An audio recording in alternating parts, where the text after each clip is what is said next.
La vacuna contra la COVID-19 ya está en México y durante los próximos meses llegarán millones de dosis más.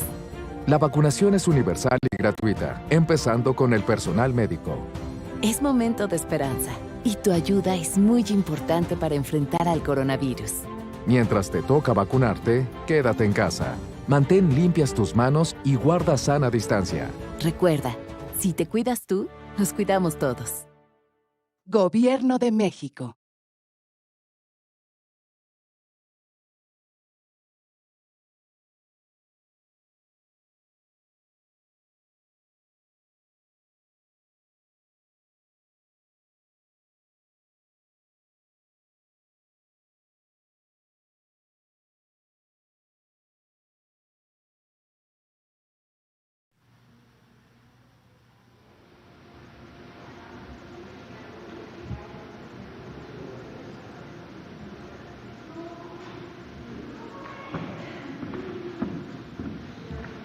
Hola, ¿cómo están? Buenas noches.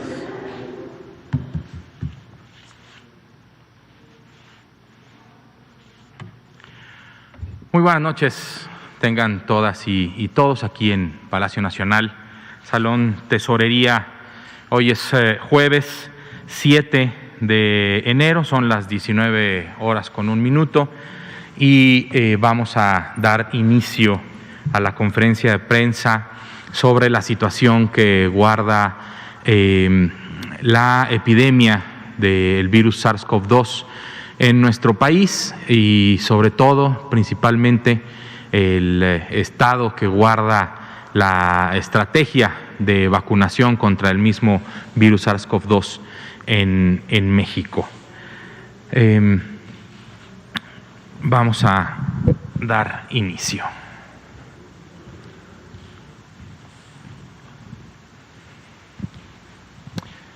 Bien, pues como ayer lo comenté también yo, que me tocó estar aquí en la conferencia de prensa, tenemos una curva epidémica de casos estimados que ha superado el primer pico que tuvimos, la primera epidemia, el primer ola que tuvimos en nuestro país en las semanas de la 22 a la 32 aproximadamente, que fue cuando terminó de descender y luego inicia de nuevo un incremento en el número de casos y ya rebasa el primer pico que tuvimos. Este descenso en las últimas 2 semanas de menos 16% de la semana 52 con respecto a la 51 es un descenso que clásicamente sucede siempre al final del año. La gente deja de acudir a atención médica por estas temporadas. Asimismo, también el retraso en la notificación puede jugar un papel importante en estas últimas fechas y probablemente haya una meseta posteriormente cuando se vayan recolectando y consolidando los datos de las primeras semanas del año. Actualmente tenemos un total de 1.682.874 casos estimados de COVID-19 en nuestro país y 1.127.471 personas que se estima han recuperado su salud de todas las personas que se han diagnosticado. Actualmente tenemos una epidemia activa que representa el 5% del total de personas que se estima han tenido contacto con el Sistema Nacional de Vigilancia Epidemiológica, que representan a 81.652 personas. La positividad incrementa 0.7 puntos porcentuales, se mantiene en números redondos en 42% la positividad a la semana 52. Tenemos un total de 3.781.625 personas que han sido notificadas y estudiadas por el Sistema Nacional de Vigilancia Epidemiológica de las cuales hay 1.493.569 que han resultado con, valga la redundancia, un resultado positivo, una prueba positiva al virus SARS-CoV-2 y 1.875.639 con un resultado negativo. Esto es lo que representa el 42% de estos 3.8 millones, el 42% han sido confirmados, 1.5 millones de personas. La letalidad que, como pueden observar, al inicio de la epidemia era una letalidad sumamente elevada. El número de casos que también se estaban reportando eran menos y, por lo tanto, también esta medida va descendiendo, también el tratamiento que se ha otorgado, la evidencia científica, por ejemplo, del uso de dexametasona en personas que presentan un cuadro grave, ha hecho que estos tratamientos también mejoren esta medición de la letalidad, y actualmente está en el 6% de los datos que tenemos del Sistema Nacional de Vigilancia Epidemiológica. Son 131,000 personas las que desafortunadamente han perdido la vida en nuestro país, que tienen una prueba positiva al virus SARS-CoV-2, y también hay un exceso en la mortalidad que se tiene disponible en la página coronavirus.gov.mx, que también puede ser de su interés. Sobre la disponibilidad de camas de hospitalización general, tenemos 5 estados que han reportado al sistema de la red IRAG, es la red de hospitales que reportan camas y ocupación y desocupación de camas por infección respiratoria aguda grave.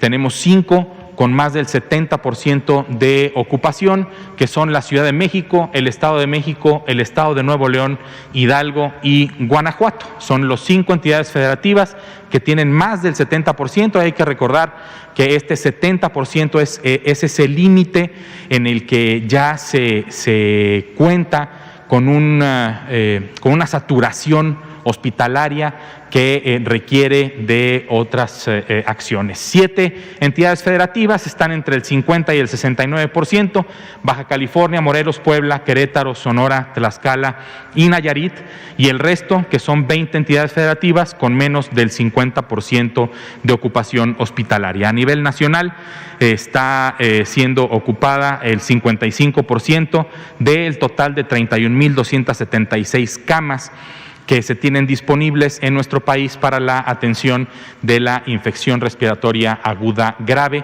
que no requiere de cuidados intensivos, que no tiene un respirador mecánico disponible. Sobre las camas que sí son para la atención de personas con necesidades de cuidados críticos, tenemos una ocupación nacional del 46%. 2 entidades federativas, que son la Ciudad de México y el Estado de México, tienen más del 70% de los respiradores mecánicos ocupados actualmente. La Ciudad de México con el 84% de estos respiradores mecánicos ocupados en la actualidad. 5 entidades federativas, que son Nuevo León, Baja California, Hidalgo, Tlaxcala y Querétaro, que también tienen relación con la ocupación de camas generales, tienen entre el 50 y el 69%, están antes de llegar a ese límite del 70%, en donde ya hay una saturación bastante importante. Nuevo León, de forma importante, 68%. Esto quiere decir que si continúa personas hospitalizándose en el estado de Nuevo León, seguramente pasará a ser uno de los estados que también tenga una ocupación de respiradores mecánicos de más del 70%. Son 25 entidades federativas que tienen aún disponibilidad ocupación menor al 50% de las camas que tienen disponibilidad, que tienen un respirador mecánico para cuidados graves. 46% del total de 10,245 camas que cuentan con un respirador mecánico para la atención de pacientes críticos con infección respiratoria aguda grave. Sobre la vacunación, la aplicación diaria de vacunas al corte del día de hoy, 7 de enero, en este día, el corte a las 16 horas, se vacunaron 4,444 personas en este día. Tenemos estos 3 días sin actividad, pero en general a partir del 29 de diciembre, más de 4,000 personas básicamente diarias se están vacunando en nuestro país, como pueden observar. La siguiente, por favor. El acumulado total hasta la fecha es de 58,402 personas que han recibido una primera dosis de la vacuna contra el virus SARS-CoV-2 que tenemos disponible en nuestro país. Este es un gráfico que nunca descenderá, será el acumulado conforme vayamos aplicando un mayor número de vacunas. Y el avance porcentual de los embarques. Ayer comentaba yo mismo, aquí teníamos un 94% en el embarque que se recibió el 30 de diciembre y comentaba que lo más seguro era que hoy ya tuviéramos, como aquí lo observamos, el 100% de estas 7,800 dosis recibidas el 30 de diciembre y que empezamos a aplicar ya el 9% de las 53,625 dosis que se recibieron el día 5 de enero. Entonces ya de los 4 embarques que ha recibido nuestro país de vacuna contra el virus SARS-CoV-2, 3 embarques completos ya fueron aplicados y está empezándose a aplicar este embarque que ha sido el más grande, que se recibió con 53,625 dosis. 107,250 dosis de vacuna son las que han llegado a nuestro país y paulatinamente estaremos recibiendo más y más vacuna conforme las propias empresas, particularmente ahorita con la que contamos, es la vacuna de Pfizer, BioNTech, y se estará recibiendo paulatinamente más vacuna en cada semana seguramente para ir cumpliendo con lo previsto en la política nacional de vacunación contra el virus SARS-CoV-2 para prevenir la COVID-19 en nuestro país. Pues son las 19:12. Vamos a tener suficiente tiempo para platicar. Por favor. Sí, buenas noches. Juan Carlos Machorro, AM de Querétaro. Doctor Cortés, un par de preguntas. De inicio, el presidente ha comentado en varias ocasiones que ya no se ve con malos ojos, que al rato los estados y hasta particulares puedan, cumpliendo los requisitos adecuados de COFEPRIS y todos los permisos, tener lotes de vacunas. En este caso, la Secretaría de Salud, ahora sí que hoy estando usted como su representante, ¿cómo aprecia eso? ¿Cómo podría ayudar la participación de entidades y de empresas en logística? Y también hay varias empresas que han puesto, pues, de una manera muy responsable a disposición infraestructura en refrigeradores y todo esto para facilitar el manejo de vacunación de la población. ¿Ustedes cómo ven que eso podría coadyuvar en esta campaña? Y una segunda, que es un tema que le atañe mucho a usted. La Liga Mexicana de Fútbol anunció que ya se llegó a un acuerdo que estados que estén desde color amarillo ya pueden tener cierta cantidad de aficionados en los estadios. No sé si pueda ratificarnos que eso ya es un acuerdo y eso abre la puerta para que otras ligas deportivas profesionales o semiprofesionales también ya empiecen a tener aficionados. Ya pues comenzamos este 2021 y ya no tardan en empezar tanto el béisbol como el fútbol americano estudiantil. ¿Estos también entrarían en este, digamos, tipo ya de salvedades de poder poco a poco ir reingresando a una normalidad? Gracias.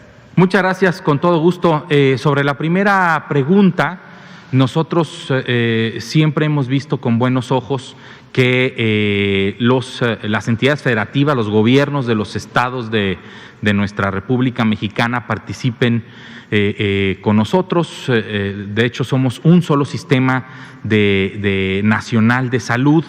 El programa de vacunación universal ha tenido muchos éxitos a lo largo de su historia. Este no será la excepción, este programa de vacunación universal contra el virus SARS-CoV-2.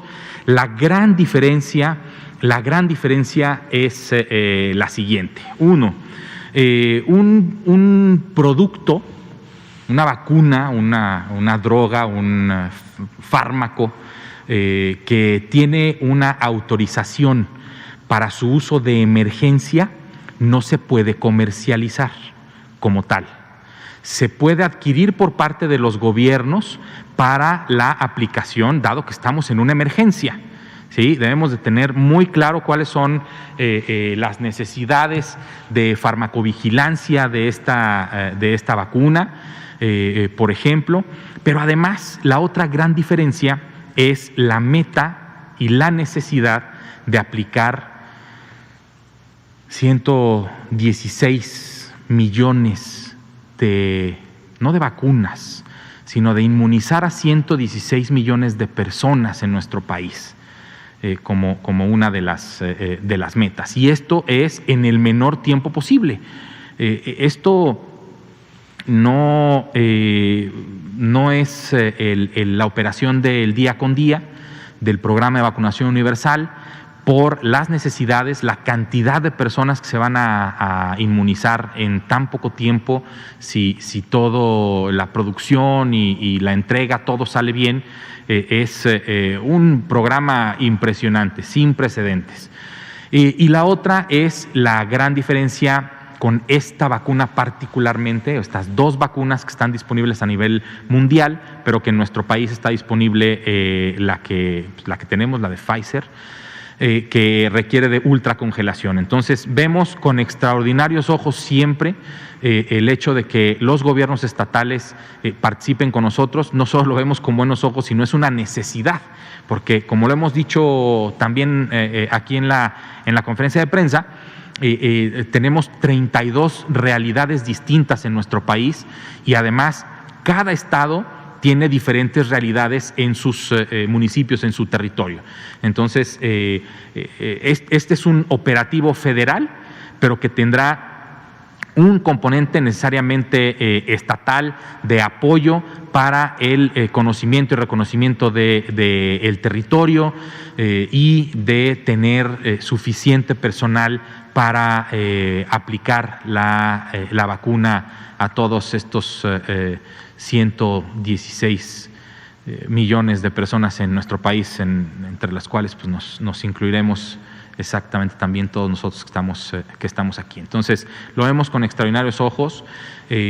Habrá seguramente en su momento, cuando todo llegue a una nueva normalidad, en donde la producción de vacunas, donde ya se haya inmunizado una gran cantidad del mundo, ¿sí? Porque eso se requiere aplicar en todo el mundo y probablemente después de eso habrá oportunidad de que el mercado privado, así como lo hay para otras vacunas, entre probablemente para esta vacuna contra el virus SARS-CoV-2. Sobre las ligas profesionales del deporte, la posición es la misma. La posición es la misma desde siempre. Semáforo rojo, semáforo naranja, juegos a puerta cerrada. Semáforo amarillo, semáforo verde, se puede ingresar una proporción, un porcentaje de afición en los estadios de deporte profesional. Entonces, pues sí, ya empiezan las ligas. De hecho, la Liga Mexicana de Fútbol empieza mañana, Hoy es jueves, empieza mañana exactamente, y pues los acuerdos son los mismos con los que se inició el torneo anterior, que culminó en diciembre, y a estos acuerdos se pueden adherir todas las ligas profesionales de deporte de nuestro país, respetando siempre estas digamos, reglas sobre la semaforización de cada uno de nuestros estados de la República. Adelante, por favor.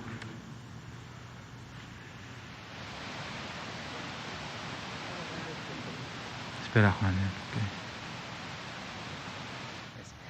Gracias. Buenas noches. Juan Hernández, del periódico Hasta, del Grupo Cantón. Rápidamente, son dos preguntas. La primera, ahorita, ¿cómo está trabajando la Secretaría de Salud con la Profeco precisamente por esta situación de los tanques de oxígeno? ¿Ya para cuándo podremos tener este famoso quién es quién en la cuestión de la venta de oxígeno? ¿Qué empresas son las que se han querido pasar de listos? Y lo más importante, no sé si también se podría agregar, que en el caso aquí de la Ciudad de México, ¿en qué alcaldías se ha detectado precisamente este tipo de abusos? Ese sería por el primer lado. Y por el segundo, en nuestras redes sociales hemos tenido muchas denuncias, sobre todo en lo que es los municipios conurbados del Estado, lo que es del Estado de México, la Ciudad de México. Válgase la redundancia, lo que es lo que llamamos ahorita el Gujón de Oriente, lo que es Iztapalapa, lo que es en este caso Nezahualcóyotl, La Paz, Iztacalco, Venustiano Carranza, en donde se está señalando una situación de vecinos o de, ya no sabemos cómo llamarlo.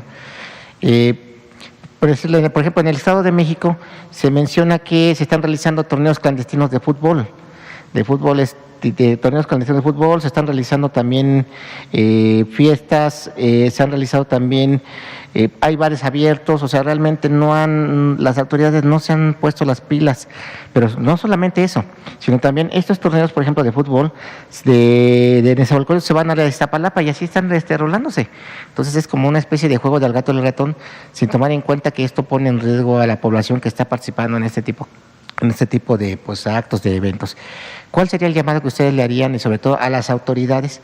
Si bien es cierto, ustedes han dicho que no nada por la fuerza, pero vaya, estamos hablando de una situación de semáforo rojo y pues ahorita con las cuestiones aquí de la hospitalización, pues vaya, no se ve esta cuestión de cultura cívica, ¿no? Y de sensibilidad ante esta problemática. Gracias.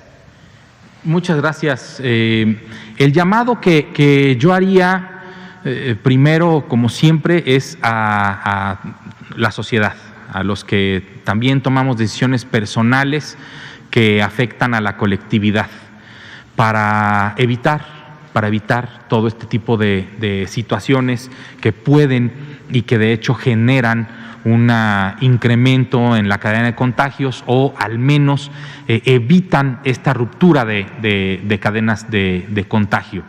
Y para las autoridades, pues en realidad las autoridades locales, las alcaldías, por hablar de la Ciudad de México, los presidentas y presidentes municipales de cada uno de los municipios de nuestro país tienen también la responsabilidad de salvaguardar a la población que tienen a su cargo. Entonces, pues llamaría a alcaldes y alcaldesas de todo nuestro país a poder hacer una mejor vigilancia de este tipo de eventos que, como también bien lo menciona Juan, a veces es poco posible hacer una vigilancia y control de estos eventos, dado que lo que hacen es tener una estrategia de rotación para que no haya un operativo en donde se pueda detener que se hagan estos eventos. El llamado es a tener paciencia, un poco más de paciencia, para que cuando lleguemos a poder realizar estas actividades de nuevo con toda tranquilidad, eso tengámoslo por seguro. A usted que está en casa, tenga por seguro, llegará el momento en que todos estaremos de nuevo realizando nuestras actividades como seguramente antes lo hacíamos. La diferencia entre hacerlo ahorita o esperar ahorita es que a lo mejor su hermano, su hermana, su primo, su prima, para el próximo torneo ya no va a estar. Y si nos esperamos un poco, el próximo torneo, de estos torneos que hablas, Juan, de fútbol, lo podrán jugar el equipo completo cuando la epidemia baje. Cuando la epidemia baje, todos podremos ir a jugar fútbol. A mí también me encanta jugar y verlo. Entonces, llamado a las autoridades a tratar de buscar estos eventos y hacer que no se lleven a cabo, y sobre todo a la sociedad para que no participe en este tipo de eventos. Sobre el oxígeno y el quién es quién, pues tendría que verlo ahora en próximas fechas con el procurador Ricardo Sheffield para que nos comente si ya estaría listo el quién es quién en el oxígeno. La ley de la oferta y la demanda así es, pero también hay que poner un alto en lo que puede ser más que la ley de la oferta y la demanda, un abuso en el cobro de un servicio por este exceso de demanda que puede haber. Gracias. Buenas noches, Arturo Contreras de Pie de Página. Una duda sobre este viernes o este jueves se cumplen ya 2 semanas después de Navidad, ¿no? Que es más o menos el periodo que se podría esperar para que los contagios que se hayan iniciado en esa semana pues empiecen como a llegar a los hospitales. Saber si se tiene como un plan extra para ampliar más la capacidad hospitalaria, ¿no? O para refrescar a los hospitales que están al personal médico que está en el frente. Esa es una duda, ¿no? Si se tiene como puesta alguna estrategia lista para aguantar esto. Y sobre la disposición de desechos, ¿no? Esta semana la Secretaría de Medio Ambiente de la Ciudad de México dijo que iba a repartir bolsas rojas para que la gente dispusiera de sus cubrebocas y demás cosas, ¿no? De distintos desperdicios para que no se enfermaran las otras personas, como los que recogen la basura y demás.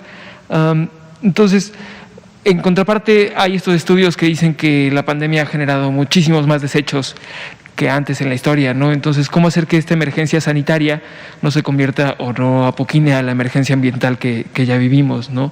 Había un estudio que decía que el estar reusando cubrebocas era malo, entonces que se necesitaba estar cambiando constantemente. Entonces, ¿cómo hacer compaginar estas dos realidades? Gracias. Claro, muchas gracias. Definitivamente, Arturo, esta epidemia, esta pandemia nos ha roto muchos esquemas, ¿no? Por ejemplo, uno de ellos es el uso extraordinario de medicamentos para sedar y relajar a las personas que requieren de una intubación por IRAG, ¿no? ¿Por qué de repente hay menos medicamentos? Pues no es porque haya menos, es porque hay más demanda y los medicamentos que tienen una producción regular se terminan. Así ha sido también la demanda de equipo de protección personal. Equipo de protección personal que es desechable y que va a representar un incremento en este tipo de desechos hospitalarios, no solo por la alta demanda de personas que requieren atención médica, sino porque también en cada atención médica hay que estar cambiando, ya sea guantes, bata desechable, todo eso.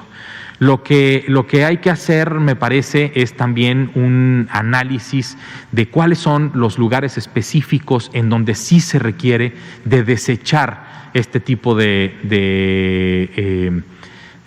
equipo de protección personal. Por ejemplo, si en la zona de cribado, de triaje respiratorio, el personal, cada que atiende a una persona, pretende cambiar de equipo de protección personal, va a ser un uso excesivo. En este tipo de triaje se pueden utilizar, por ejemplo, batas quirúrgicas lavables de algodón que pueden servir para disminuir el uso de los equipos de protección personal desechables. Y también, pues nosotros, ¿no?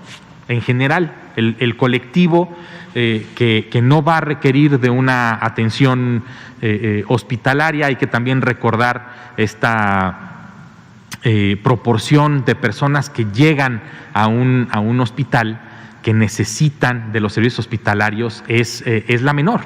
En realidad, 80% de los casos de esta enfermedad se recuperan sin la necesidad de acudir a un hospital.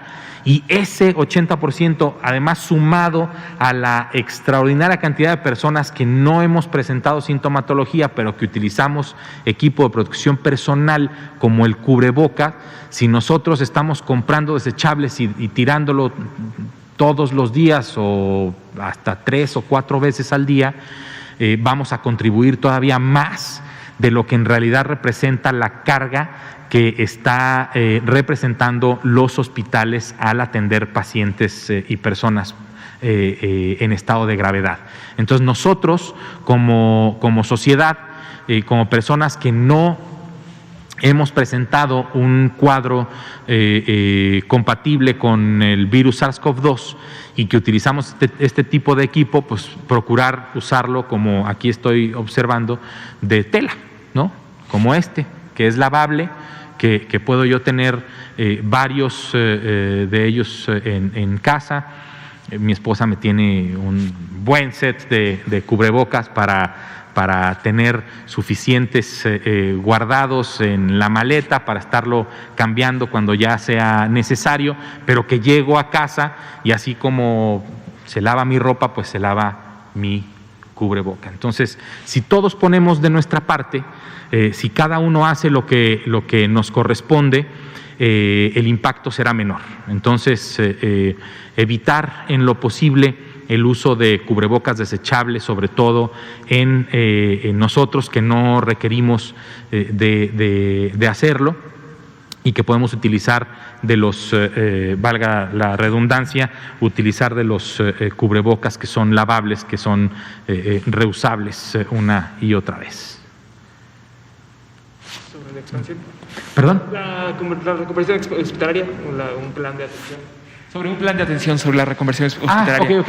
Sí, bueno, la jefa de gobierno de la Ciudad de México ha planteado y ha comentado también en sus conferencias de prensa que el gobierno de la Ciudad de México, junto con las instituciones que son del orden federal, pero que por necesidad tienen unidades de salud en cada uno de los estados, particularmente la Ciudad de México, como IMSS e ISSSTE, se sigue trabajando en la reconversión de más camas para tener mayor disponibilidad de camas para uso general y para personas que requieren de un respirador mecánico, y pues están llegando también personal de salud de otros estados de la República que tienen menor actividad epidémica para auxiliar, para renovar al personal de salud de la Ciudad de México, que ya también está sumamente agotado. Todas las personas que han tenido tanto tiempo de trabajo están agotadas y están siendo ahorita reemplazadas por personal de otros estados que vienen. Entonces, pues ese plan continúa, personal que se pueda estar renovando, personal que se va a ir vacunando, se podrá ir incorporando también a la atención de lo que antes representaba un mayor riesgo, ¿no? Por ejemplo, si yo soy un médico de hospital, pero que vivo con diabetes y me dijeron usted váyase a su casa, una vez que me toque la vacuna podré regresar, inclusive utilizando mi equipo de protección personal y ya teniendo la vacuna, podré regresar a mi trabajo e inclusive poder atender a personas con COVID, dado que mi riesgo se mitiga lo suficiente. Uno, si ya estoy vacunado, pero sobre todo porque la vacuna ahorita no depende de mucho de cada uno de nosotros, pero sobre todo si la persona que vive con diabetes o con hipertensión, por poner dos ejemplos, tienen sus enfermedades bien controladas, pues su riesgo de presentar un cuadro grave se reduce en lo suficiente. Entonces, el recambio de personal y mayor capacidad hospitalaria es con lo que se está trabajando ahorita, y pues también con la respuesta correcta de toda la sociedad para que por favor empiece a descender la curva epidémica como está descendiendo en algunos otros estados de la República, que empieza a descender en la Ciudad de México, que es y su zona metropolitana, que es la zona más densamente poblada de nuestro país, y esto también lo hemos comentado en diversas ocasiones. Esta densidad poblacional lo que hace es la inercia, ¿no? O sea, habiendo tantas personas viviendo en la misma ciudad, retrasa el tiempo en el que va a empezar a disminuir la curva. Esperemos que ese tiempo ya esté llegando. Gracias, doctor Cortés. Héctor Herrera Argüelles, de Grupo Fórmula y columnista en López Dóriga Digital. Hace el 5 de enero el subsecretario presentó unas denuncias por este intento de fraude o este sitio electrónico de Pfizer MX, y decía que estaba pues ya haciendo los trámites para deshabilitarlo. Sin embargo, estos días hemos estado dándole seguimiento. Hoy todavía está activo el sitio. Tiene incluso un teléfono donde se puede llamar. Entonces, ¿qué procede en este sentido? Y si ustedes han registrado durante estos días otras versiones, otros intentos de fraude relacionado con este proceso de vacunación, ¿no? Gracias. Muchas gracias, con mucho gusto. El curso de la denuncia que tiene que hacer Pfizer tiene que seguir su curso. Seguramente si este sitio apócrifo sigue funcionando es porque también los tiempos de una denuncia así lo determinan. Sin embargo, me parece que lo principal, y muchas gracias por su pregunta, porque aquí los medios de comunicación juegan un papel importantísimo para decirle a toda la población que no se deje engañar. No se deje engañar. No hay venta de vacuna contra el virus SARS-CoV-2 en nuestro país. No hay dosis suficientes para el mundo.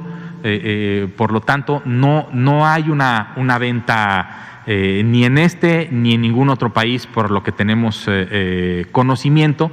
Y por lo tanto, pues yo invito a la población también a no caer, a no dejarse engañar, a evitar caer en manos de estos delincuentes que lo único que buscan es afectarlo a usted.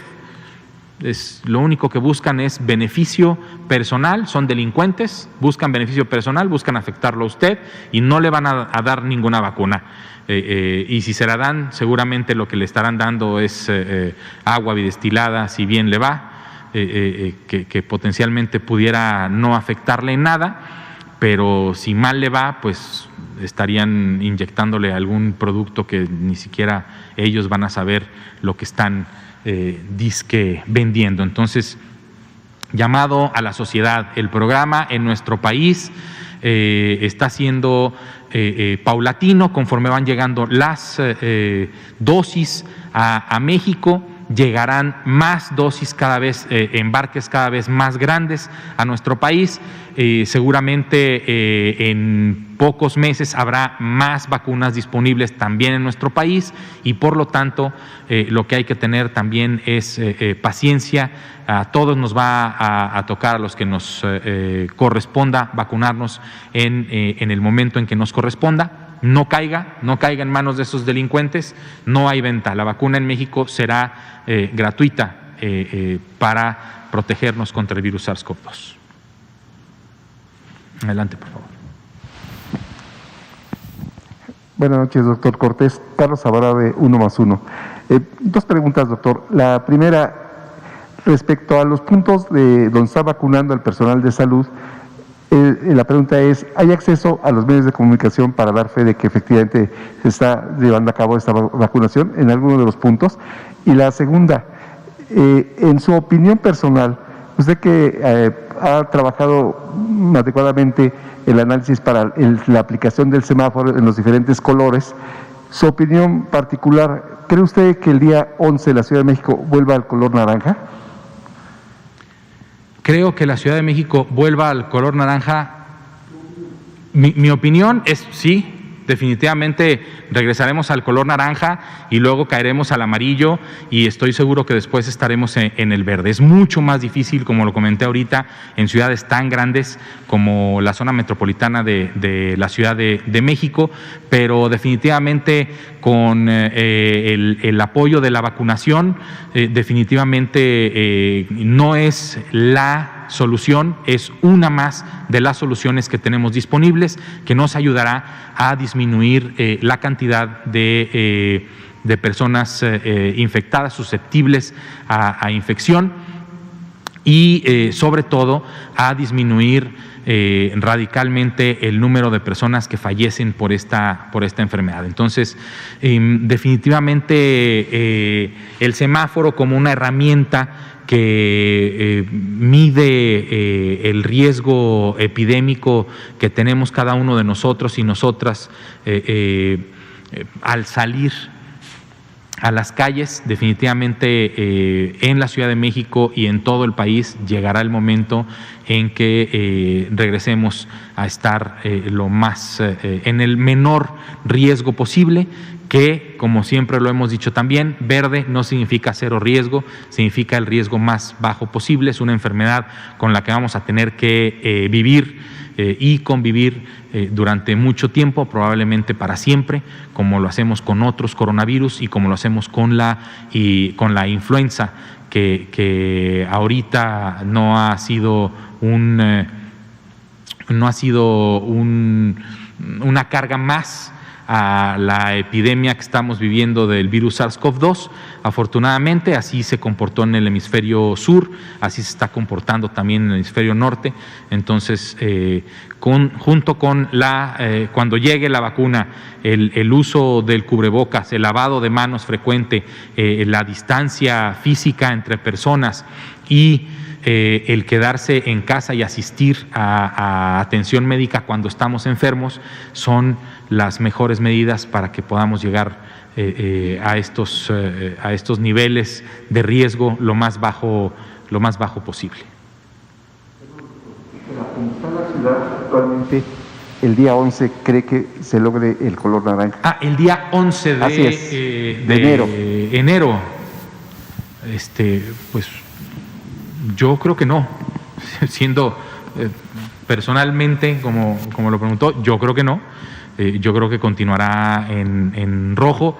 Lo que estamos observando con una ocupación hospitalaria de más del 80%, difícilmente pudiera reducir lo suficiente los indicadores del semáforo como para bajar a 31 puntos, que es el límite que se tiene para estar en naranja.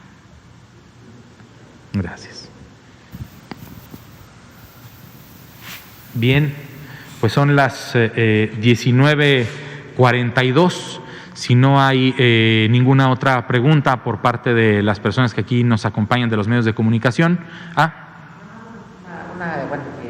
Sobre esta alerta que usted hizo sobre estos, estos fraudes, ¿cuál sería el riesgo, en este caso, de inyectarnos una sustancia que no sea la vacuna? Bueno, a lo mejor es una tonta la pregunta, pero ¿qué podría ser ¿qué le podría hacer una sustancia? Es que estoy buscando el término, una sustancia, no sé, que a lo mejor puedan darle aceite, puedan darle a lo mejor como usted dice, si bien le va agua destilada, pero otro tipo de sustancia, ¿qué le podría hacer al cuerpo? ¿Qué le podría ocasionar? ¿Necrosis? ¿Le podría ocasionar, no sé, a lo mejor alguna reacción alérgica. No sé si nos podría precisar un poquito más. Mira, Héctor, es inyectarse algo en el cuerpo que uno no sabe ni siquiera qué es. Tenemos el mejor de los casos, como lo comenté, agua bidestilada, que lo único que le va a provocar es dolor en el sitio de inyección, pero también puede inyectarle cualquier otro medicamento. ¿Sí? Recuerdo hace ya muchos años, y quiero reiterar esto, muchos años atrás, hubo el caso en el estado de Jalisco de unas personas que estaban ofreciendo vacuna contra una enfermedad en una colonia de la ciudad de Guadalajara, y en realidad lo que estaban inyectando era, si mal no recuerdo, propofol, y hubo 2 defunciones. Si recuerdo bien, fue hace realmente muchos años, probablemente unos 10. Entonces, esos son los riesgos a los que nos enfrentamos cuando aceptamos caer en manos de estas personas que son simple y sencillamente delincuentes. Entonces puede ser agua, puede ser, como bien lo dices, aceite, puede ser cualquier otro medicamento, ¿sí?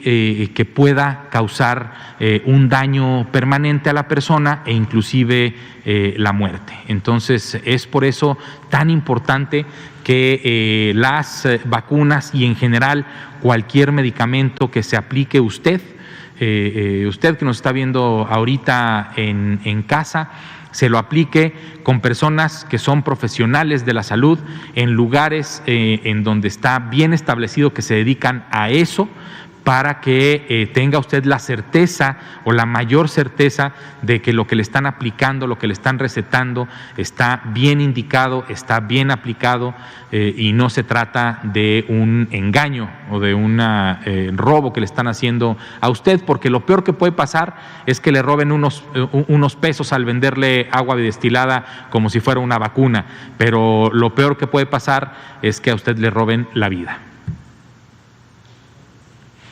Bien, 19:45, muchísimas gracias a ustedes por asistir, a usted en casa por vernos, hasta mañana.